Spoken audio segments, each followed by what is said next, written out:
Donc, nous sommes heureux de vous recevoir aujourd'hui dans notre espace de formation virtuelle.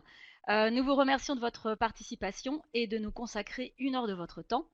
Nous sommes sûrs que cette formation apportera de nombreuses idées applicables quelle que soit ou sera votre situation d'enseignement, 100% en ligne, semi-présentiel, 100% présentiel, et notamment aujourd'hui, puisque justement le thème de la rencontre virtuelle FLE d'aujourd'hui, qui va durer pendant 1 heure, porte sur ces différentes modalités de retour en classe. Donc, Monsieur Sébastien Devrez vous parlera des solutions proposées par les éditions Maison des Langues pour animer des cours, quelle que soit la situation dans laquelle vous allez vous retrouver à la rentrée en septembre, ou même déjà pendant certains cours d'été. Donc, comme je vous le disais, pendant la session, vous pourrez utiliser la fenêtre de questions-réponses qui s'ouvrira sur votre écran pour envoyer toutes vos questions. Et nous en transmettrons certaines à Monsieur Devresse en fin de session. Donc, je Bonjour à laisse la tous. parole à Sébastien Devresse et puis on se Alors tout retrouve d'abord, je suis très d'environ content de vous 40-45 retrouver minutes. pour À tout à ces rencontres virtuelles. C'est vrai qu'aujourd'hui, on va parler bien sûr des cours en ligne, des cours hybrides ou présentiels. Il y a énormément de centres qui se posent la question pour la rentrée ou pour les cours d'été. Donc on verra quelles sont les caractéristiques des différents types de cours et on verra aussi quels sont les outils qu'on pourra mettre en place pour ces différents types de cours. Donc, euh, tout d'abord, on va regarder justement les différentes caractéristiques, voir quels cours et comment on utilise le numérique. Ensuite, je vais vous parler en détail de l'espace virtuel. Je ne sais pas si vous connaissez notre plateforme. Elle a plein de ressources, donc justement, ça va être l'occasion de vous montrer comment l'utiliser aussi bien pour les cours en présentiel que les cours en ligne et aussi les cours mixtes, hybrides ou semi-présentiels. Et enfin, je vous parlerai rapidement, on va dire, de nos nouveautés qui sont connectées justement à l'espace virtuel. Alors, c'est parti, on commence ensemble. Donc, première question, pourquoi intégrer le numérique en classe? Alors, vous avez pu constater que le numérique avait son importance tout simplement même en cas de crise. Les professeurs ont dû s'adapter assez rapidement, les élèves aussi. Et j'ai parlé avec beaucoup de profs et franchement, vous avez réussi dans l'ensemble à vous adapter et à proposer des choses, enfin vous investir au moins pour proposer le numérique et s'adapter à la situation récente. Là, ce qu'on va voir, c'est comment justement proposer le numérique pour aussi bien les cours en présentiel, comment on va pouvoir construire le cours en ligne avec des outils adaptés et comment monter aussi le cours mixte ou semi-présentiel. Alors, pourquoi intégrer le numérique en classe? Tout simplement parce que c'est moderne et actuel, on l'a bien vu, et justement, profitons de cette opportunité pour intégrer justement le numérique pour les prochains cours. Je pense qu'il ne faut pas avoir peur. On a bien vu en fait que les étudiants avaient cette capacité à s'adapter, que des étudiants parfois qui n'étaient pas souvent là en présentiel étaient plus assidus aux cours en ligne, etc. Enfin, il y a plein de configurations. Le numérique est un outil qui est utile à l'enseignement et donc à l'apprentissage. Le numérique, ça permet un apprentissage en autonomie. Pourquoi? Parce que tout simplement en proposant différents types d'activités, l'étudiant doit organiser son emploi du temps, il se connecte, il organise son propre emploi du temps, il organise aussi le moment pour faire ses activités et ça lui permet aussi, via des exercices en autocorrection, tout simplement de se corriger et d'évoluer dans son apprentissage. Ce point-là est assez important, par exemple, pour certains cours en université qui ont un volume d'heures, on va dire, qui est assez. Dans le programme, il y a un certain volume d'heures qui est consacré au présentiel, mais il y a un volume d'heures qui est aussi programmé en autonomie. C'est peut-être l'opportunité justement d'intégrer plus le numérique justement dans cette phase-là pour répondre en fait au volume horaire qui est recommandé par le cadre européen de référence des langues. Ça permet aussi de combler les heures de cours réduites. J'entends là que certains centres, pour X raisons, on décide de réduire le volume horaire des cours en présentiel. On peut compenser cette réduction d'horaire justement par l'intégration du numérique via des activités, on va dire, qui seront proposées aux étudiants. Enfin, pourquoi intégrer le numérique en classe? Et là, ça a toute son importance, ben, tout simplement parce que ça permet de s'adapter à toute situation. Là, on est en train de retrouver une certaine normalité. Donc, il faut espérer que la normalité redevienne et continue. Mais on ne sait pas ce qui peut arriver. Donc, au moins, l'intégrer dès le départ, ça permet, bah, c'est un enjeu d'apprentissage. Deux, ça permet aussi de s'adapter directement en cas de problème. Alors, on va faire la différence entre les cours en présentiel, les cours en ligne ou hybride mixte. Donc, le cours présentiel. Le cours présentiel, le prof est un... Alors, je vous présente juste les caractéristiques. Donc, le prof est un coordinateur. En effet, c'est lui qui organise la classe, qui donne les tâches à faire, qui organise, on va dire, la prise de parole, qui donne les explications. C'est lui qui est vraiment au centre du dispositif. C'est in situ, bien sûr, ça se passe en classe. Toutes les interactions sont constantes et directes, de même que les questions-réponses sont immédiates, les explications donc sont bien directes. On utilise souvent le manuel papier dans la classe et tout ce qui est exercice de systématisation peut se faire soit dans la classe ou alors c'est donné en devoir. À ce niveau-là, on voit à quel moment on peut intégrer le numérique dans un cours en présentiel. Premièrement, dans la préparation. Il est vrai qu'une classe préparée par l'étudiant facilite le développement de tout ce qui est production orale et interaction pendant la classe. On peut aussi l'utiliser in situ, tout simplement le prof projette le manuel, mais pas seulement. On peut aussi l'utiliser en fonction de ce que vous avez, soit via tablette, soit avec des smartphones. On peut utiliser le manuel pendant la classe. Enfin, tout ce qui est exercice de systématisation peut se faire via le numérique. Et on verra par la suite de préférence en autocorrection. Ça permettra justement de gagner du temps sur le cours présentiel en évitant d'avoir un temps trop long de correction. Et enfin, la préparation des tâches peuvent se faire aussi numériquement.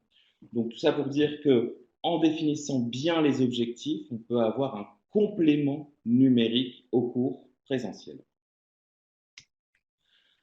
L'outil parfait de la classe inversée, c'est bien le numérique. C'est exactement ce que j'expliquais, c'est-à-dire que la classe inversée, qu'est-ce que c'est? C'est tout simplement en fonction des objectifs établis, l'élève prépare, se concentre à la préparation du cours. Pendant le cours, on favorise justement les interactions, le travail en collaboration et les productions orales, par exemple. Et ensuite, il y a tout le travail en fait d'évaluation et d'autocorrection qui peut se faire. Par exemple, tout simplement, ça peut être tout simplement lire un texte, regarder une vidéo, faire un exercice de compréhension d'une vidéo pour la travailler après en classe. Ça peut être une préparation d'unité découverte du manuel qui peut être ensuite introduite dans la classe en présentiel. Ça peut être aussi des concepts, par exemple les concepts culturels. Un exemple, la Chandeleur, vous pouvez très bien demander à vos étudiants de chercher un maximum d'informations. Je sais que beaucoup de profs organisent des journées crêpes, on va dire. Mais justement, il y a tout un travail en amont sur qu'est-ce que la Chandeleur pour arriver justement à ce moment de partage, on travaille justement la recette, etc. Donc ça peut être fait. On peut avoir aussi travailler un point de grammaire. Je vous montrerai par la suite, dans notre section Grammaclip, on a des vidéos qui expliquent une règle de grammaire en contexte.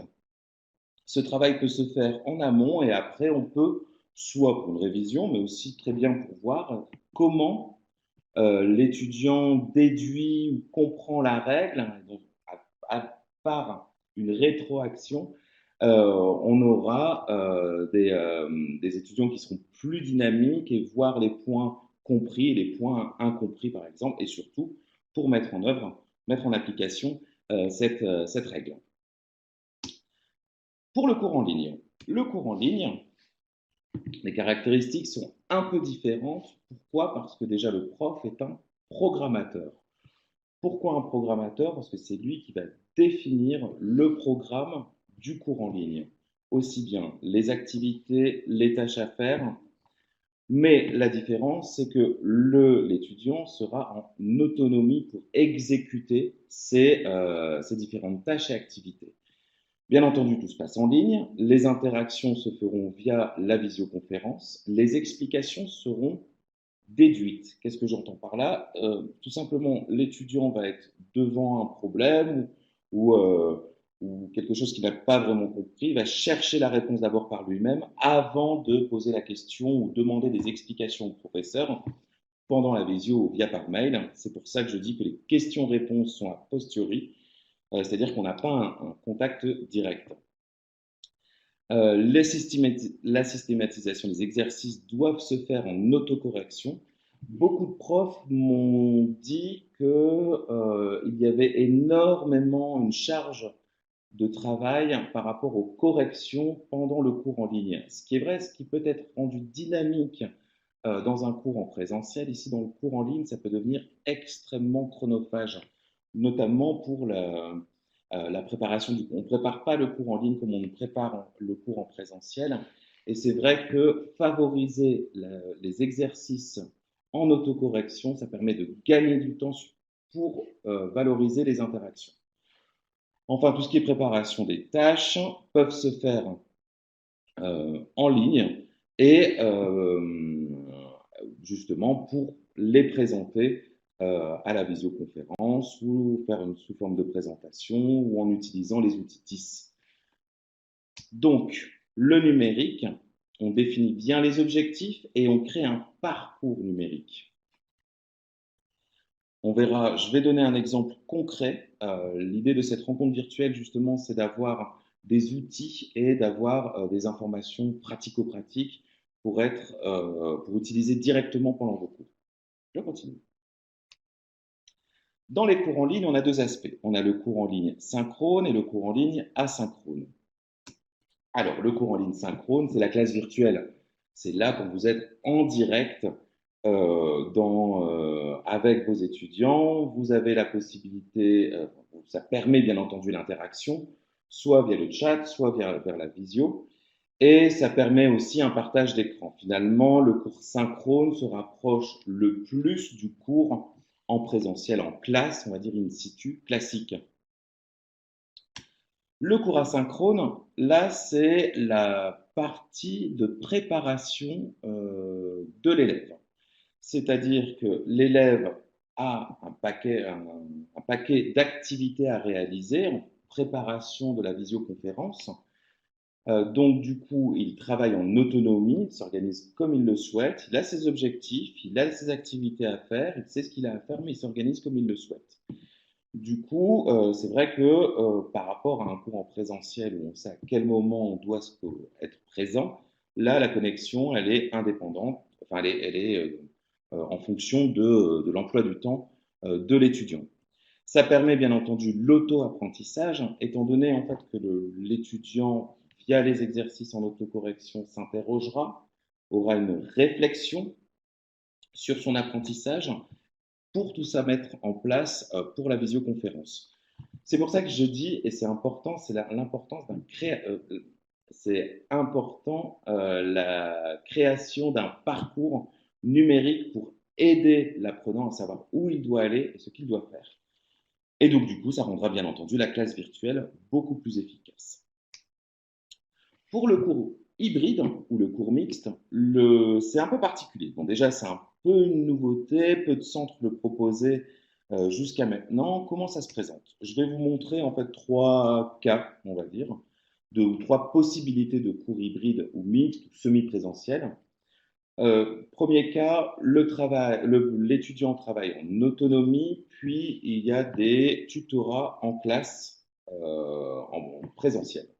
C'est la configuration qui est assez classique et qui a déjà été assez proposée. Donc, une partie où l'élève travaille tout seul numériquement, mais tout ce qui est interaction toutes les interactions se feront via des tutorats en classe.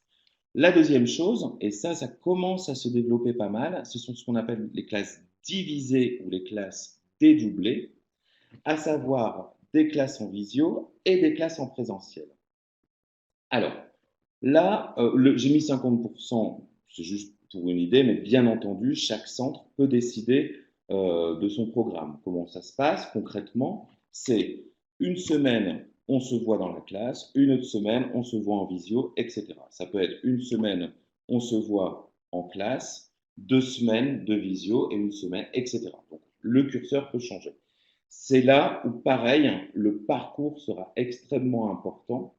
Plus vous avez de visioconférences, plus il faudra avoir un programme de préparation à cette visioconférence. Disons que tout dépend où vous placez le curseur du cours hybride, à savoir plus vous allez ça tend vers le cours en ligne ou alors ça tend vers le cours en présentiel.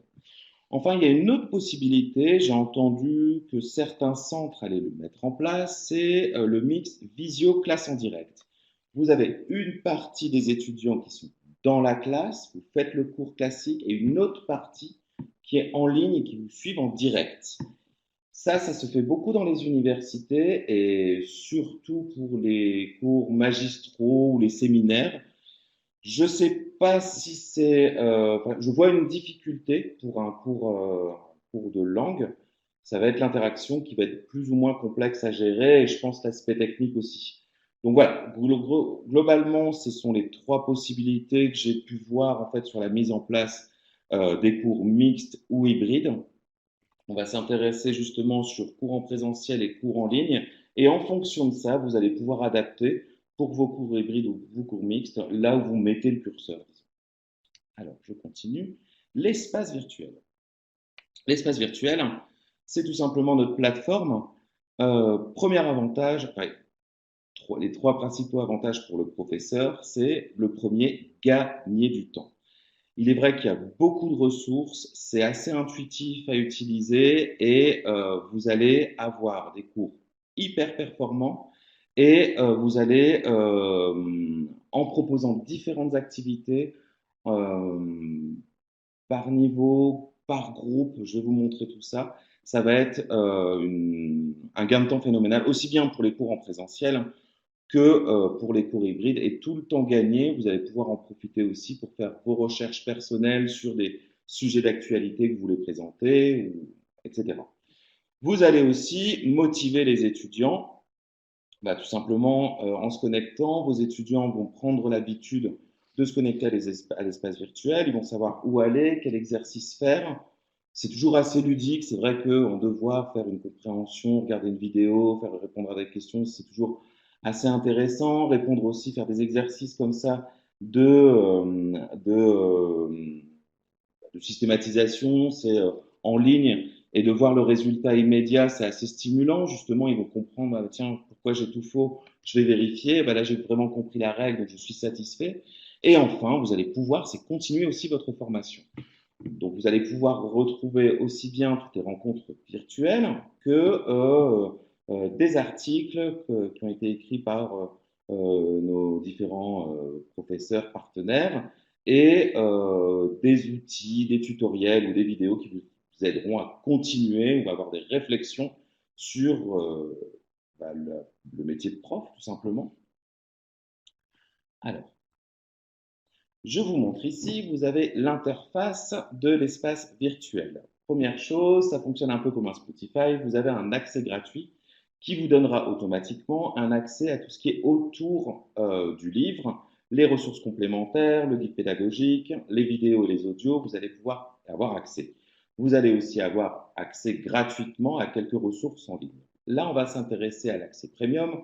Comme vous l'a dit Séverine tout à l'heure, vous allez avoir un code d'1 mois d'accès qui vous permettra de voir comment fonctionne la plateforme euh, dans son ensemble.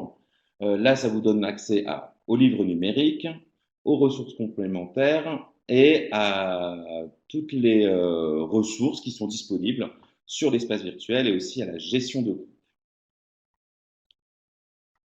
Donc, vous avez ici l'interface professeur. Nous avons euh, différentes sessions. Vous avez ici la section manuel et ressources, exercices interactifs, les vidéos. Donc, on verra que cette section-là est commune avec l'interface des étudiants. La nouvelle section avec les cours en ligne, où on vous a mis toutes les informations concernant les réflexions, des conseils, aussi des témoignages de profs sur comment faire le cours en ligne, toute la partie formation et enfin la section C'est d'actualité qui présente, qui est un peu une revue de presse didactisée, on va dire. Ok, donc ça c'est l'interface professeur et là je vais vous montre immédiatement l'interface étudiant qui est beaucoup plus simple comme vous pouvez le voir. Donc du coup, on se rend compte directement que c'est assez facile à utiliser. Un point qui est extrêmement important dans la plateforme Espace Virtuel, c'est que vous allez retrouver tous les livres des éditions Maison des Langues. Les exercices sont dans une seule plateforme, les vidéos se retrouvent dans une seule plateforme. Donc d'un livre à l'autre, vous allez retrouver toutes les informations au même endroit. On a un seul site et il est assez clair et assez facile à utiliser. Ok, première chose, quand vous souhaitez, quand vous avez votre classe, tout simplement créée, on va voir comment on crée la gestion de groupe avec les étudiants pour avoir accès au cahier de bord, ce sont les activités programmées des différents livres, comment créer des dossiers d'activités. On verra aussi que vous avez la possibilité d'envoyer des activités via la messagerie. Et enfin, je vais vous montrer ici l'aide à la navigation et toutes les vidéos qui sont hyper utiles quand vous êtes un peu perdu ou vous n'arrivez pas à faire quelque chose. On a essayé de répondre à toutes les questions. Donc, je vais faire une petite démonstration. Je vais partager mon écran justement pour vous montrer l'espace virtuel. Alors, juste une petite seconde. Voilà, donc mon écran est partagé. Je suis dans l'espace virtuel. Donc, dans un premier temps, on va s'intéresser juste rapidement à comment créer les groupes. Ça, c'est hyper important parce que ces groupes-là, bah, ça va être tout simplement plus facile pour donner des informations, donner les activités à vos étudiants. Donc, je clique sur la section groupe. Vous voyez, moi j'ai par exemple une liste de différents groupes. Donc c'est super pratique quand vous avez plusieurs classes. Tout est regroupé, même si les livres sont différents. Tout est regroupé. Vous avez ici le code d'activation ou d'inscription au groupe qu'il faudra donner à votre élève. C'est assez facile à utiliser. Pour créer un groupe, vous mettez le nom, vous choisissez le manuel et vous avez le groupe qui est créé. Ça vous donne accès au cahier de bord. Je vais vous montrer. Donc, par exemple, ici, je clique sur ce groupe-là. Donc, bien sûr, j'ai qu'un étudiant. Je vois l'étudiant et je fais voir l'activité de l'étudiant. Donc là, c'est associé au livre défi. Vous allez pouvoir l'associer à plusieurs livres. Voilà, là, je suis connecté.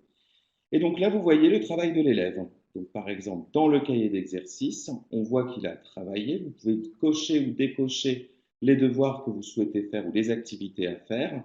Vous allez pouvoir voir le résultat que l'élève a effectué, c'est-à-dire combien de bonnes réponses il a donné, on va dire, pour ce premier résultat. S'il refait l'activité, il y aura le dernier résultat qui sera ici présenté. Donc tout ça pour dire qu'avec le manuel, vous avez ici une gestion, ce qui est bien aussi et ce qui est pratique pour le travail en autonomie vous allez pouvoir exporter le rapport des étudiants et vous allez pouvoir voir tout simplement quel élève a travaillé et n'a pas travaillé et surtout voir si un exercice a été compris ou mal compris. Ensuite, donc je reviens sur la partie. Un petit conseil, si vous cliquez ici sur le logo, vous revenez automatiquement sur la page principale. Donc là, ici, je clique sur les dossiers. Ça va être les listes de dossiers que vous allez pouvoir garder même d'une année sur l'autre. Comment ça se présente? Moi, souvent, je conseille de soit les faire par unité, soit par thématique, ou alors par objectif. Par exemple, vous pouvez dire un dossier à rendre pour le 15 juin, etc. Donc, je vous montre comment ça se présente. Là, ici, on peut voir. Vous avez ici une série d'activités qui sont proposées. Et j'ai aussi rajouté mes propres activités via ce fichier où vous ajoutez une ressource, vous téléchargez un PDF ou une image que vous souhaitez ajouter dans cette ressource. Je vous montre comment ça se présente. L'étudiant clique, il voit et il pourra faire l'activité. Vous voyez, ce sera en autocorrection. En plus, ce qui est pas mal, c'est qu'on l'obligera à utiliser les caractères spéciaux et il verra après le résultat, bien entendu. Ça, c'est les points forts, on va dire, c'est la création de groupe. Ensuite, ici, vous avez la création de dossier. On verra par la suite pourquoi c'est important et pourquoi je vous l'explique.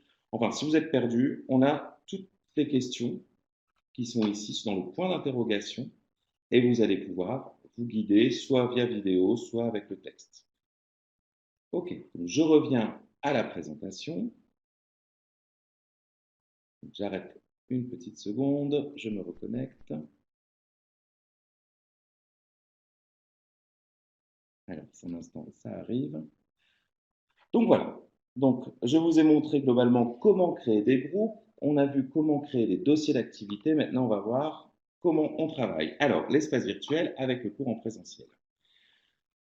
Tout d'abord, on intègre l'espace virtuel et donc le numérique, bien entendu. De quelle manière?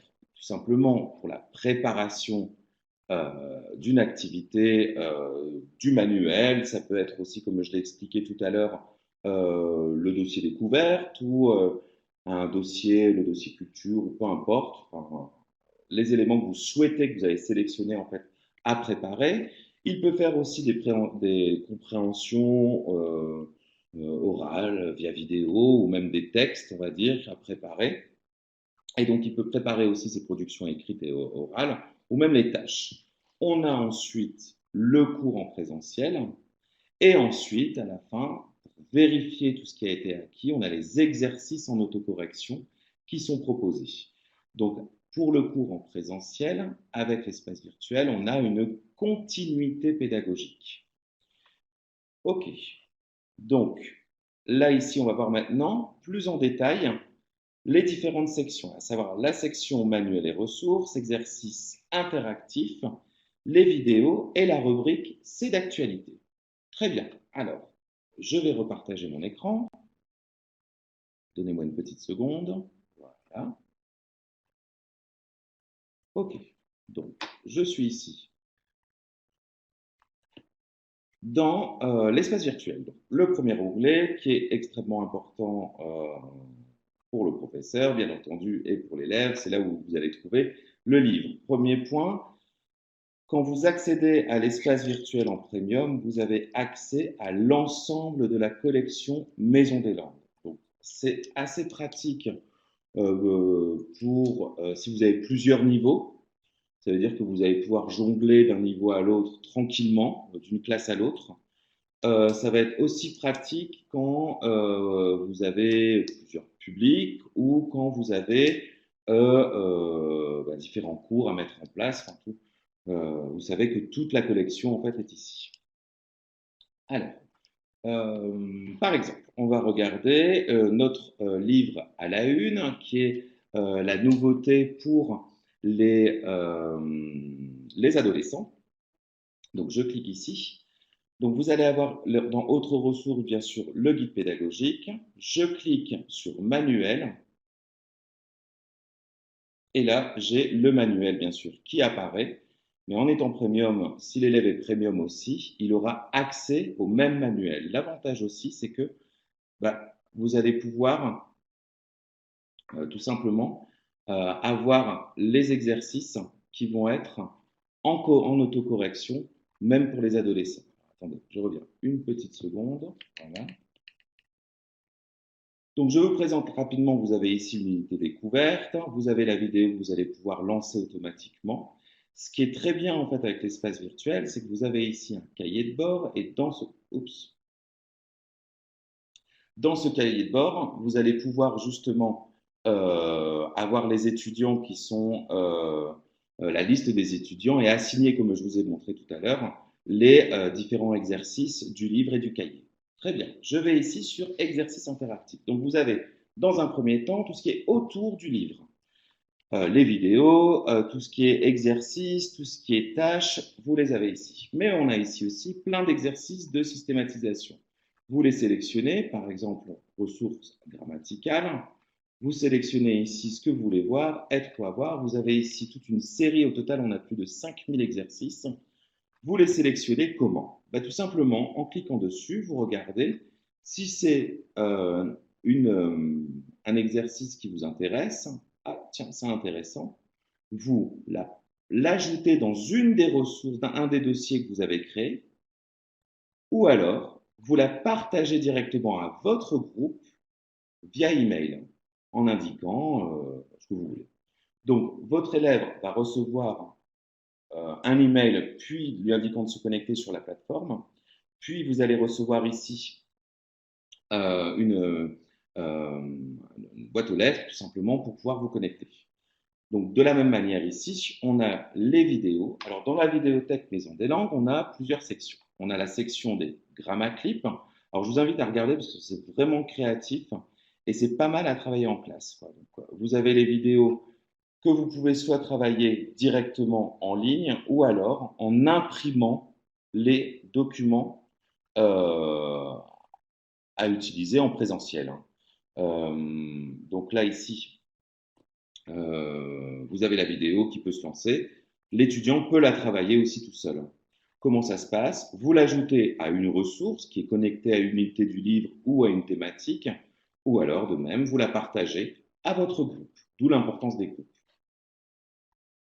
Donc ça, c'est pour les ressources. On a aussi un autre onglet qui est extrêmement intéressant pour les cours, surtout pour fin A2, B1, B2 et bientôt pour le C1. C'est ici notre revue de presse. Disons que ce sont des articles qu'on met en ligne tous les 15 jours, des articles didactisés. Même principe, vous allez pouvoir les partager. Comment ils se présentent? Tout simplement, vous allez avoir la fiche apprenant avec le texte, des questions autour du thème. Vous avez ici des questions de compréhension, un point langue que vous pouvez faire, je vais agrandir un petit peu pour qu'on puisse voir, un point langue que vous pouvez faire ou pas, et enfin le débat. Donc ça, c'est un article sur le projet Stop Covid.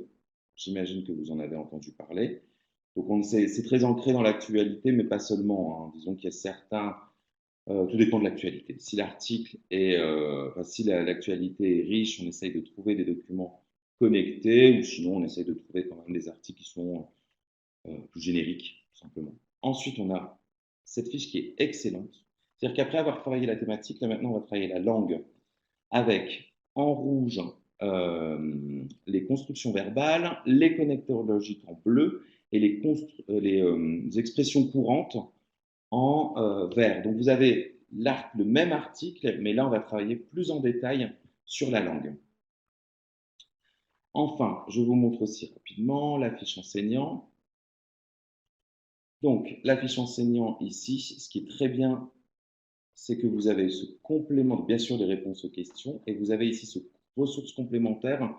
On a remarqué en fait que les ressources étaient assez chronophages, surtout autour d'une thématique. Là, on vous a mis les liens directement pour pouvoir travailler dans la même session différents supports autour de la même thématique. Et on vous met un point pour travailler justement la classe inversée. Donc, alors je vais revenir sur la présentation. Voilà.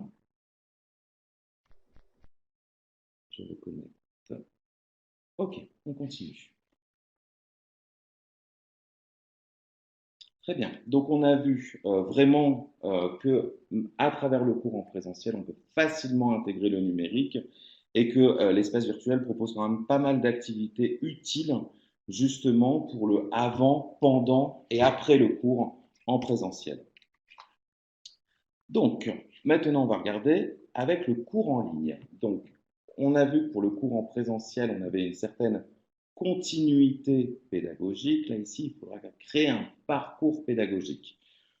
Pourquoi? Tout simplement parce que la manière de travailler est différente. C'est-à-dire qu'il faut penser que l'étudiant va préparer les activités, faire les exercices, euh, préparer les compréhensions, s'autocorriger et préparer la production. Toute cette partie-là sera asynchrone pour amener justement l'apprenant aux interactions dans la classe qui seront la partie synchrone. Donc la programmation du cours va être extrêmement importante.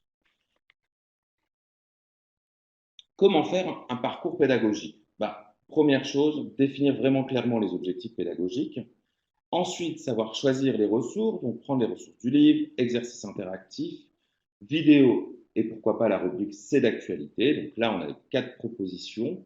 L'étudiant ensuite a son programme. Une chose importante dans le parcours pédagogique, c'est de donner, de pas trop en donner déjà, il faut être juste pour pas que l'étudiant ait l'impression d'être sous l'eau et surtout un timing. Il faut être assez large, c'est-à-dire que si vous avez vous devez dédier ou l'étudiant doit dédier 2 heures en autonomie ou 3 heures en autonomie, il faut l'indiquer. Indiquer en fonction des tâches. S'il réussit à faire les tâches avant les 3 heures, il sera content de lui. Si vous êtes trop juste, ça crée des frustrations et ce n'est pas forcément nécessaire. Donc, après avoir travaillé, on aura l'échange avec le professeur. Bien entendu, comme j'ai expliqué, la création des groupes est importante.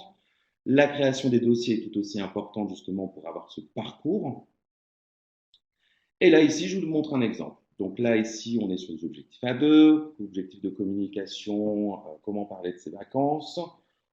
On va voir l'alternance passé-composé imparfait, le lexique, les différents types de voyages. C'est un exemple comme un autre, mais toujours avoir cette idée en tête de, OK, on définit les objectifs. Pour ça, on va utiliser le manuel défi, l'unité 8 qui présente ça. On va voir aussi comment sélectionner ça concrètement dans les exercices en interaction. Et enfin, on verra comment sélectionner les vidéos. Alors, on va y aller directement. Je retourne sur l'espace virtuel. Alors, une petite seconde. Voilà. Donc, je partage mon écran.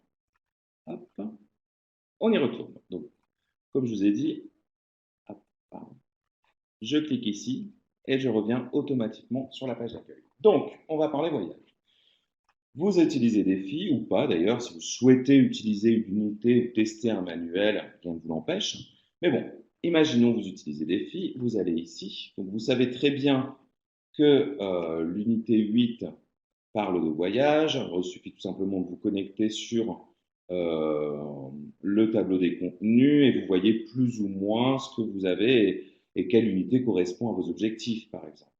OK, donc là, ici, vous voyez, c'est assez facile, hein. Je clique ici, justement pour me retrouver, et à la fin, j'ai le cahier d'activité. Donc, je clique ici sur l'unité 8. Je suis sur l'unité 8, on a l'unité découverte. Ce qui est particulièrement fort, on va dire, avec les dernières méthodes, donc, à savoir défi, entre nous la partie cahier d'exercice ou même à la une, le livre est en autocorrection. Donc je vais zoomer un petit peu pour qu'on puisse regarder. Vous avez ici, par exemple, là, ici, ce sont différentes questions qui peuvent être travaillées. Des questions de compréhension. Vous avez ici l'audio. L'étudiant peut la travailler, la préparer tout seul. Là, ici, il doit répondre aux questions. On peut faire l'activité. Donc, je vous montre rapidement un exemple. Je mets au hasard dans les réponses. Vous vérifiez, l'étudiant a tout faux. Il peut refaire l'activité ou voir les réponses. Mais vous voyez le résultat qu'il a eu. OK, donc ça, c'est un point positif. Vous avez aussi, avec le manuel défi, les défis, donc les tâches qui peuvent être réalisées aussi via les outils TIS ou directement ici peuvent se préparer en ligne. Par exemple, ici, on utilise Canva. Alors, sachez en fait que les outils aussi sont aussi disponibles ici pour expliquer comment ça fonctionne. Donc voilà, globalement, on a ici, si vous souhaitez aller dans le cahier d'exercice, hop, vous sélectionnez le cahier d'exercice et vous avez les différentes activités. Euh, donc voilà pour la partie manuelle. Dans la partie autres ressources, vous avez tout ce qui est guide pédagogique, bien entendu, les évaluations. Pour certains pays, je sais que c'est important, c'est la médiation linguistique, où on propose aussi des activités qui sont directement à télécharger. Donc ça, c'est assez utile. Je vous montre rapidement comment ça se présente. C'est tout nouveau, c'est une compétence qui est dans le cadre européen de référence des langues, où on vous propose des activités. Bon, je continue. Donc, j'ai vu tout ce qui était autour du manuel. Maintenant, je vais sur exercices interactifs. Donc, pour les exercices interactifs, vous voyez ici, j'ai tous les niveaux. Donc, je veux sélectionner le niveau A2. Je sélectionne ressources grammaticales et j'ai ici les différentes on parlait d'alternance passé-composé. On voit ici, vous avez la série d'exercices que vous allez pouvoir sélectionner. De même pour les vidéos. Alors, pour être un peu plus précis sur les vidéos, vous avez ici les vidéos, donc GrammaClip, la vidéo Lexville, qui est notre nouveauté pour travailler le lexique. Pareil, hein. Oups, pardon, je me trompe. Donc, vous cliquez ici. Vous allez avoir des vidéos que vous allez pouvoir utiliser soit en direct, ou alors vous allez pouvoir les utiliser via les fiches ici qui sont présentes, hein, justement pour vous aider à utiliser les différentes vidéos qui vous permettent de travailler le lexique en contexte. On a bien sûr toute la série de microfilms qui est à disposition. Ce sont des créations Maison des langues adaptées justement à l'apprentissage des langues. On a les courts-métrages. Les courts-métrages, on a acheté les droits. C'est toujours assez rigolo, ils sont assez ludiques. Comme je vous dis, vous sélectionnez ici et l'étudiant aura la possibilité de le travailler via les exercices qui sont ici, ou alors vous la travaillez ici en présentiel. Donc, on a ici, donc je reviens sur l'accueil vidéo. Si vous souhaitez, par exemple, repartir dans votre programme, on est autour des thématiques, vous sélectionnez transport et voyage en étant dans la thématique, et là, vous avez une série de vidéos qui est proposée. Vous choisissez la vidéo, soit vous l'ajoutez à votre dossier, soit vous la partagez à vos étudiants directement. Donc là, j'ai créé mon parcours. C'est-à-dire que j'ai utilisé, on va dire, les différents outils qui me sont proposés pour avancer dans le parcours. Très bien. Donc, je vais revenir à la présentation. Super. Voilà. Je me revois. OK. Donc, conclusion. On a bien vu que pour les cours en présentiel, vous définissez d'abord les micro-objectifs, les micro-tâches, ce qu'on peut appeler, on va dire, la classe inversée, mais vous allez pouvoir obtenir une certaine continuité pédagogique avec l'espace virtuel. Pour les cours en ligne, vous définissez les objectifs, les ressources, le temps. Ça vous permettra de guider l'étudiant et grâce à l'espace virtuel, on construira un parcours pédagogique. Si jamais vous avez des cours en présentiel ou semi-présentiel, vous allez définir où sera le curseur. Si il y a une période de confinement telle qu'on a vécu, vous allez être prêt, tout simplement. Donc, pourquoi? Parce que l'espace virtuel, ça va favoriser le travail en autonomie de l'étudiant. Vous allez pouvoir avoir accès à toutes les collections des éditions Maison des langues, plus de 5000 exercices interactifs. Vous allez aussi créer ces fameux dossiers de ressources qui seront réutilisables. Justement, ce sera déjà tout prêt. D'ailleurs, une chose importante, c'est qu'à partir de juillet, on va créer des itinéraires, donc des dossiers de ressources qui seront déjà clés en main. Donc, on est en train de vous faciliter aussi, justement, et après, rien n'empêche de créer vos propres dossiers en fonction des activités qui vous plaisent. Mais on est déjà en train de travailler sur cet itinéraire qui vous permettra tout simplement, par unité, de voir quelle activité complémentaire, vidéo, audio, texte ou exercice en autocorrection, coller à à l'unité du livre. Dernière chose, vous allez pouvoir avoir justement à la fin, comme Séverine vous l'a expliqué, un code premium d'un mois qui vous sera offert justement pour voir et pour commencer à tester l'espace virtuel. Pour terminer, nos propositions. Donc, je vous l'ai montré, on a bien sûr notre nouveau livre Défi. Le concept, bon, bien sûr, défi. Pourquoi? Parce qu'on a des défis dans chaque dossier. C'est une méthode actionnelle. La particularité de cette méthode, c'est la culture comme point de départ de la séquence pédagogique, une charge culturelle francophone assez forte. Et ce qui est extrêmement bien aussi dans cette méthode, c'est le jeu de ping-pong qu'il y a toujours avec les étudiants. On demande toujours une réaction, une interaction, une production par rapport aux éléments faits. Je vous la recommande vivement. Entre nous, le gros avantage, c'est d'avoir le cahier inclus dans cette méthode qui a eu son succès pendant plusieurs années, qui continue de bien fonctionner. Alors, je rappelle aussi qu'elle va être disponible en version premium. Donc, la version premium, de même que pour Défi, c'est le livre papier plus l'accès pendant 12 mois pour vos étudiants à l'espace virtuel. Ça veut dire que tout au long de l'année, vous allez pouvoir travailler avec le livre papier plus avec l'accès à l'espace virtuel et inclure le numérique dans vos cours, aussi bien présentiels, en ligne, mixte ou mixte. Alors, est-ce que j'étais un peu rapide? Non. Voilà. Donc, mes propositions, justement, pour les cours en présentiel et les cours hybrides ou mixtes, je vous recommande justement cette édition premium. Pourquoi?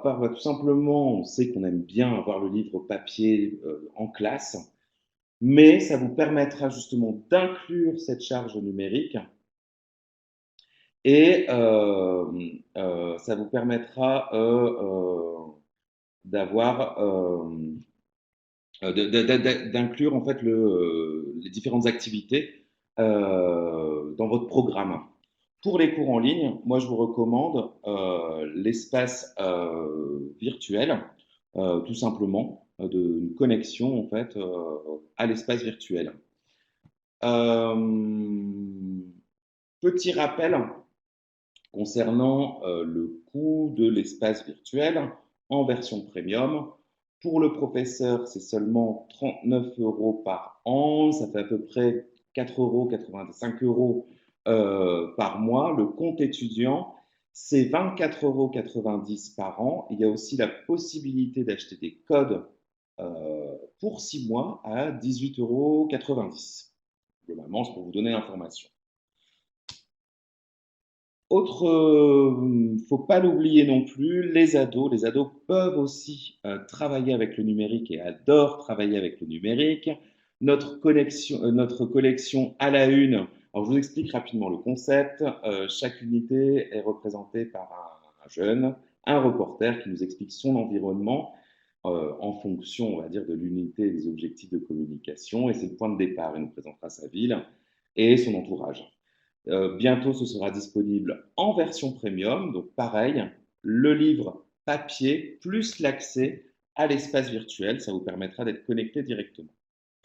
Pour les tout petits, les plus jeunes, on va dire, les enfants, on a notre nouvelle collection Capsure. Et pareil, sur l'espace virtuel, vous avez pas mal de ressources qui sont aussi gratuites. Vous avez par exemple toutes les vidéos de karaoké qui sont excellentes. La musique, elle est drôle. C'est entraînant, c'est dynamique. Vous avez aussi accès aux cartes images et les cartes mots qui sont téléchargeables. Et cette méthode, elle est assez dynamique. Je vous invite à la regarder justement et profiter de ce mois gratuit pour accéder justement et voir à peu près nos différentes méthodes.